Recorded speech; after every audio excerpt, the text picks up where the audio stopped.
তারাবির দোয়া মোনাজাত, তারাবির দোয়া ওই যে 4 রাকাত পর পর কি পড়ে, সুবহানাজিল মুলকে ওয়াল মালাকুতে, আমি এর দূরই পারি শুধু। এরপরে কি আছে,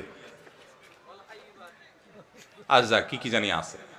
তো এগুলো আসলে কোনো কোরআন হাদিসে নাই, যেহেতু কোরআন হাদিসে নাই সেজন্য আমি পাই নাই, কোরআন হাদিস থাকলে তো পাইতাম। বুঝে আসছে কথা?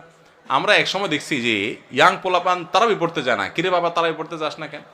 বলে হুজুর এখনো তারাবির দোয়া মুখস্থ হয় নাই। বুঝতে পারছেন? তো তারাবির নামাজের জন্য 4 রাকাত পর পর দোয়া পড়া, এটা তারাবির সাথে এর কোনো সম্পর্ক নাই, দোয়া পড়ার কোনো প্রয়োজন নাই। 4 রাকাত পর একটু অবসর দেয় ইমাম সাহেব, এটা রেস্ট। আপনি এটা একটু পানি খাবেন, দরকার একটু হাত পা এদিক সেদিক করবেন, একটু রেস্ট করবেন, একটু শরীরটা এলায়া বসবেন, দরকার একটু পেশাব ওযু করে চলে আসবেন। এটা হলো রেস্টের সময়। তারাবি মানে হলো আরাম করে করে পড়া, 4 রাকাত পর রেস্ট দেওয়া। ওই মধ্যপ্রাচ্যের লোকরা, মিডল ইস্টের লোকেরা আছে, আমাদের দেশেও কোনো কোনো মসজিদে দেখা যায় 4 রাকাত পর পর একটু খেজুর, একটু পানি, একটু চা, একটু খায় মানুষ। তো এটা তো রেস্টের সময়, আপনি রেস্ট না করে কি করতেছেন? ইমাম সাহেব এতক্ষণ পড়ছে, হাবের সাহেব ধুমায়া টানছে, আপনি তো এতক্ষণ শুনছেন বসে, কোনো ডিউটি ছিল না। এখন 4 রাকাত পর বরং আপনি আরো ডিউটি শুরু করে দিচ্ছেন, সুবহানাজিল মুলকি ওয়াল মালাকুতে। তাহলে রেস্ট হলো না রেস্টে উল্টাটা হলো? এগুলার কোনো প্রয়োজন নাই, এগুলো কোরআন হাদিসে নাই। কোরআন হাদিসে যেটুকু আছে সেটুকু আপনি তারাবির নামাজে তেলাওয়াত সুন্দর করে মনোযোগ দিয়ে শুনবেন, নামাজ সুন্দর করে পড়বেন, বাস শেষ। এর বাইরে আলাদা কোনো নিয়ত বা দোয়ার প্রয়োজন নাই। তারাবির নামাজের নিয়ত কিভাবে করবেন?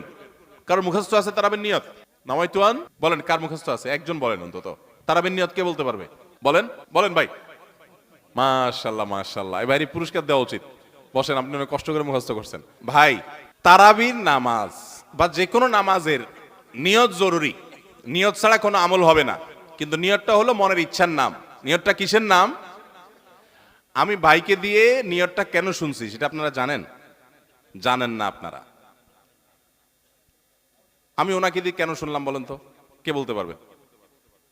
কে বলতে পারবেন না? আমি ওনার দিয়ে এই জন্য শুনছি যে ওইটা আমার জানা ছিল না। এটা হলো সত্য কথা, ওইটা আমি নিজেও জানি না।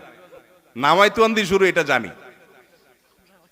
কিন্তু বাকি শেষেরটা আমি জানি না। এই জন্য আমি চাইছি একটু শুনতে আর কি। আমি জানি না এই জন্য যে কোরআন হাদিসে কোথাও পাই নাই। এখন ভাইরা কেউ পাইলে তো ভিন্ন কথা, আমি কোথাও পাই নাই। এই নিয়ত মুখে এরকম গদবাদা উচ্চারণ করা, হ্যাঁ এটা পাইছি আমরা ছোটবেলা বগদাদি কায়দায়। বগদাদি কায়দা, এটার জন্য কত মাইদ্যরে হয়তো খাইছি, পাইয়া তখনই ভুলে গেছি।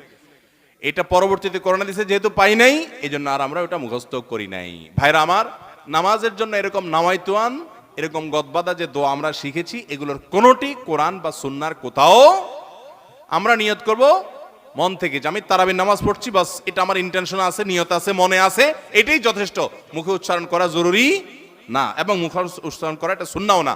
নবী সাল্লাল্লাহু আলাইহি ওয়াসাল্লাম শেখানো না এটা আমাকে। ইবাদত করতে হবে তার পদ্ধতিতে। কোনো হাদিসে যদি এবার উৎসাহ দেওয়া না থাকে, আমি কেন সেটা করতে যাব, কসরত করতে যাব? তবে হ্যাঁ, নিয়তটা হলো অন্তরের ইচ্ছার নাম, সেটাই যথেষ্ট। আলাদা মুখে নামাইতুয়ান পড়ার দরকার নেই।